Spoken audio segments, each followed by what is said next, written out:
Hi there, my name is Ollie Burns and I perform on wrestling shows as Priscilla, Queen of the Ring. And today I'm going to be talking to you about bearing in mind the reason why you are wrestling.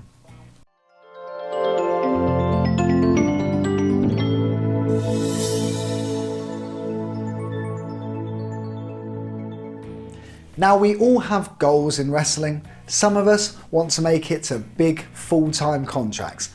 Others want to just have a couple of matches that we're super proud of for the rest of our lives. Whatever it is that motivates you to wrestle, I want you to bear in mind constantly the reason why you are wrestling. And like it or not, the reason why you are wrestling is not your personal agenda and your personal goals. The reason you are wrestling is because somebody has paid a ticket to come and see a wrestling show.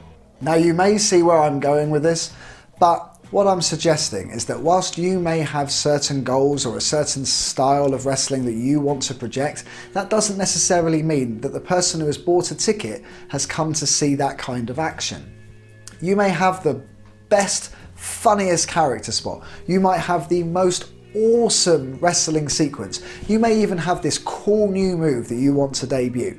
But at the end of the day, somebody has paid their hard-earned money to come and see a wrestling show, and that person is the priority when you are performing.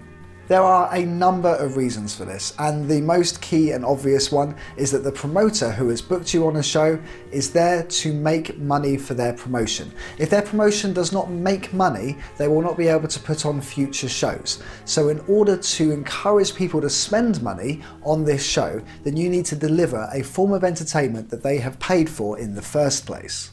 The more your audience enjoys the show, the more likely they are to bring more friends, more family, and spread the word when it comes to the next show. And that in turn will make more money for the promoter and will allow them to continue booking you on shows. Furthermore, you need to be aware of having a level of respect for your audience.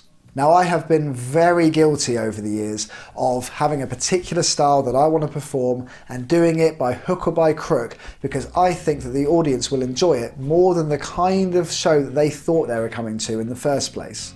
It may surprise you that this drag queen wrestler did about 8-9 years trying to be the next indie superstar, doing all the 450s and springboards and Huda Cabanas and whatchamaflips that I possibly could, because I loved those spots and I thought that as a big fan of these spots, I knew that the audience would really enjoy them.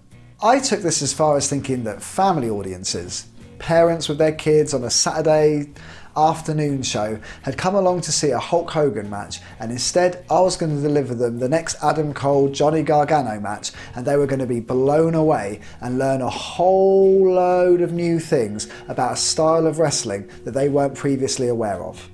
And don't get me wrong, sometimes that happens, but more often than not, these kind of matches for those kind of audiences don't necessarily get the biggest response that you might want. Similarly, you will find audiences that have come for a more indie show can get quite put off by somebody coming out going easy, easy, easy, saying, well, it works everywhere else I go, so why wouldn't it work here? I think what we need to bear in mind is that people buy a ticket to a show with a certain kind of show in mind. If I bought a ticket to go and see a pantomime with my family and I turn up and instead they start citing Shakespeare and classic Oedipus Rex lines, I'd be thinking, well, I'm sure this is great, but rather than having a big emotional response, I kind of just came to see the pantomime. And instead of thinking that those people were doing a great job, I'm much more likely to walk away thinking that group of people were clueless, and I'm not going to go see another show that they put on because it's false advertising and I was a bit confused and just a little bit left in the dark when it came to the show that I paid my money for. Perhaps a more relatable way of putting it is if you go to McDonald's buying a Big Mac, you expect to get a Big Mac. But if the guy in the kitchen is training to be some kind of haute cuisine chef and they deliver you some asparagus bay leaves concoction, like vegan burger thing, I mean, like, it just sounds horrible, doesn't it?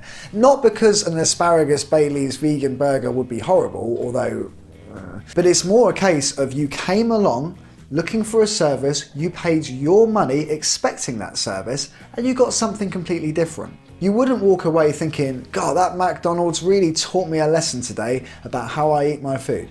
You'd walk out there thinking, what did I spend my money on?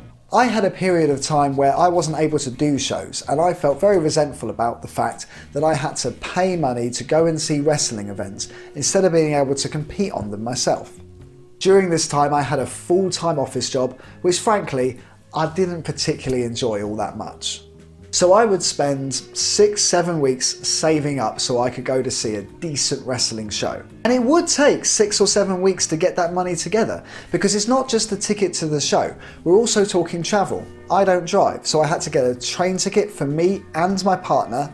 That's already 40 quid gone before I've bought my ticket. Then, because I have to rush from work to get on the train and get down there, I also have to spend out on food. And as we know, takeaway food is more expensive. So I'm spending out quite a lot of money for me and my partner to have dinner.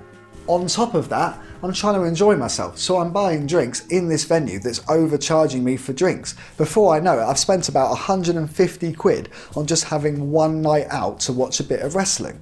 Now, there were some times where that journey was well worth the effort, but other times I'd go along and I felt like the people performing were patronising me. Whether it was a case of them doing this or that and too much or too little of it, the fact of the matter is that I spent weeks and weeks saving up in a job that I didn't really enjoy just for my one night out to enjoy it. And when I get there, the performers are giving me something which I haven't paid for. And don't get me wrong, there were times where I really enjoyed nice moments within these shows, but nevertheless, I did feel very much like I had been shortchanged because of a series of performers delivering to me something which I had not paid for. And on top of that, my partner wasn't really a big fan of wrestling either. So I've also got them getting frustrated with me, them nagging me, because they've been dragged all along to this show that when we get there, they don't even think is that good. Because I've been building them up, expecting a kind of entertainment that actually wasn't delivered at all. So then, my 6-7 weeks becomes 3 months or 4 months as I try to persuade them to let me come to the next show. And that very much is the reality of some of your fans. So you need to be aware when you're going to a show, the kind of entertainment they're paying for, and make sure that you put that first and foremost in your head when you're delivering.